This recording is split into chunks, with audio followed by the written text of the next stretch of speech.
Hello, welcome to the Corona Yoga Home Practice Challenge, and today 101, the start of your home practice challenge after your 100 days of Corona Yoga Challenge. So what we are doing today, this is the time when we're going to spend a little bit of time on one pose, and what we're going to focus on is cat pose just now. So that is from all fours, arching the back up and down. So the first thing is cat pose. We're coming from the feeling of a cat and the feeling of arching the back forwards and out.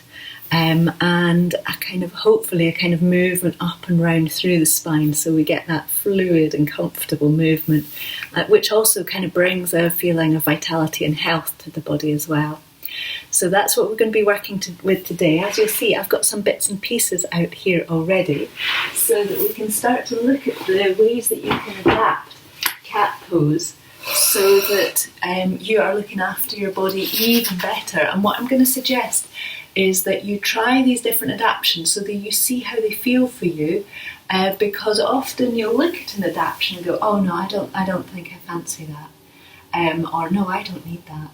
And actually sometimes they can be really, really nice, because it just gives you a different way to practice.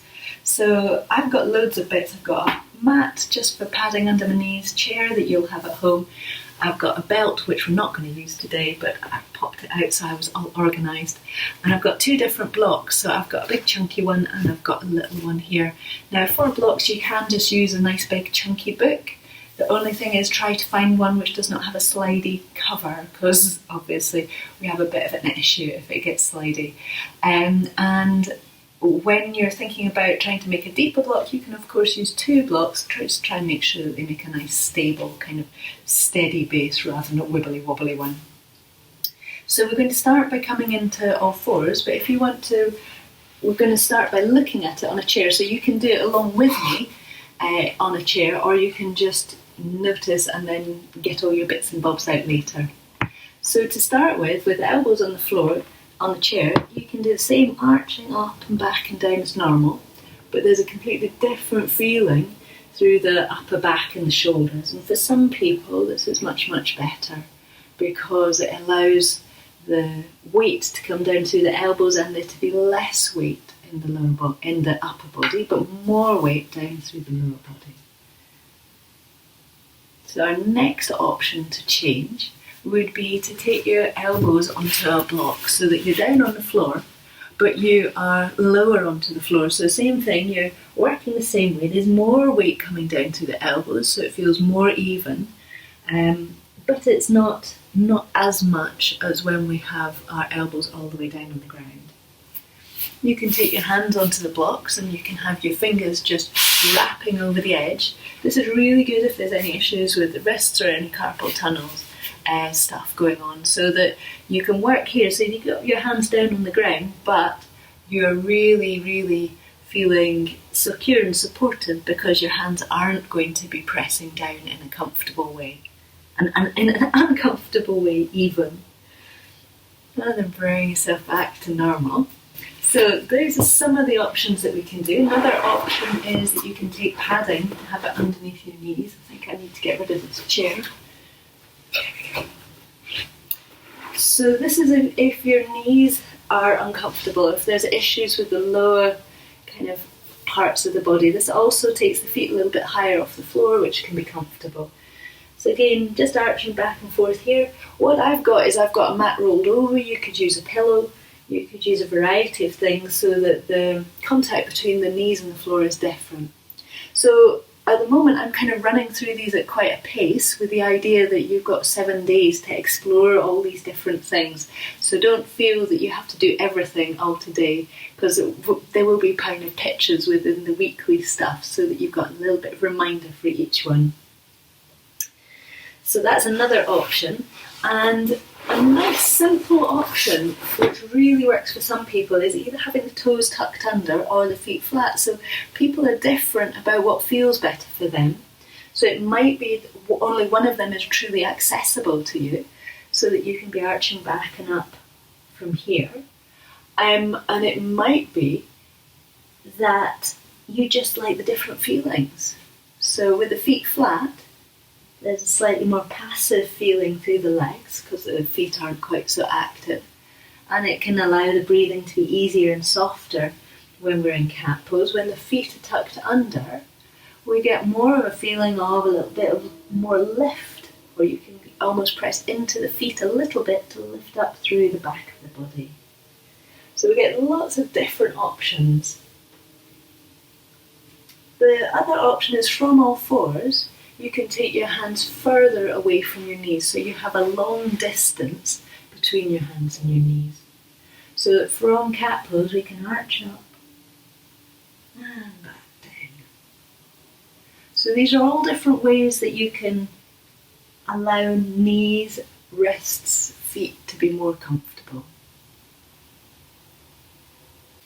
So now we're going to look at some ways that you can modify the pose. So once you've got your body really well sat up and you've tried different ways to be more comfortable, that you can explore different ways to move within the pose. So to start with, if you come to all fours, so nice comfortable all fours, so we've got our natural easy position. So from here you can rock yourself from one side to the other side, so to the left, to the right. And from here we can get a feeling of beginning to ease the breath into it, so we're taking the breath to one side and to the other side. And then let your weight settle back to the centre. We can rock forwards and back, so we can slide the hips forwards and back. So these are really nice ways to warm the back up, to ease it into your practice and to feel kind of more connected to your body. From all fours, we can arch the back up, which is our traditional cat pose. So we're lifting up through the diaphragm and releasing and lengthening. So you can focus on that kind of lift coming through the diaphragm, so that it's almost like we're being picked up from the back of the waist up towards the ceiling, and the rest of us is just falling down. Or we can do it different ways. So that is coming up from the very centre of the body. We can come up from the lower back, so we're rolling up through the spine and we're focusing on the back of the body and the movement of the spine. So if you imagine that as you're doing this, you've got a little picture of your spine just kind of rolling up and down. And what you're looking for is a nice free flow through the spine. So you can think of it a little bit like a snake, if you like snakes, of course. If you don't like snakes, don't think about it. But you can think about snake just gently uncurling through your spine and up towards your head. Another option that we can do is we can start to focus on the movement of the tummy, so that we are starting with the tummy drawing up towards the back of the spine, and then as we want to do that more, then we arch up further, and that way we get a kind of, well, it's a different experience. It's far more focused on the muscles than the joint, but it's a really nice way to come into it. And through time, it's the way that you might find that you have to start the process to allow the movement to come freely up the spine. So that is starting with the belly. And then coming back and into even. So another thing that we can do is we can do a kind of rolling and dipping movement. So a rolling and dipping movement is where we take the hips back and forth. So we're going to arch up towards the ceiling, allow the head to hang down, draw the hips back towards the heels, rock back towards the hips, and then creep forwards along the floor. And then come weight into the hands, start to arch up towards the ceiling. So we're really arching back and then dipping forwards. So you can start to get a really lovely flow of movement into the back of the body.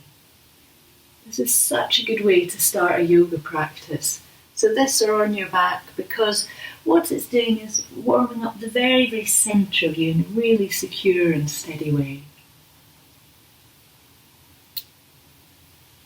And then you're going to let your hips settle back, let them rest onto your hips for a moment, So it's really good to come into child's pose where we're just resting and releasing. Back of the body softens. And then if you bring yourself back and into all fours, so another way that we can work is to look at different areas of the back. So we can arch up with the lower back and we can just focus on that little pelvic tilt. So there's that drawing up through the tummy and through the lower back, and we're not flowing through with the rest of the body. We can focus just on lifting through the diaphragm. So again, the rest of the spine will move a little bit, but it ends up being a smaller movement, in some ways more controlled. And the other thing that we can do is we can work into the shoulders and the upper back and the back of the neck. So again, the rest of my spine is moving a little bit, but I'm focusing on the upper back area. And then from here, a really nice thing that you can do if you're wanting to ease out through your shoulders is you arch up through the shoulders and then slide your shoulders forwards, and you'll find a really lovely way to allow the shoulders to start to widen and lengthen out, and you'll probably get into all those areas that really need to stretch a little bit. And then bring yourself back and into all fours. Have a little move around. So it's not in the little place of how to modify and variations. It's not here. But having a really good stretchy move around where you just let your body do all sorts of weird shapes is really, really healthy for your back. And then bring yourself back and into all fours.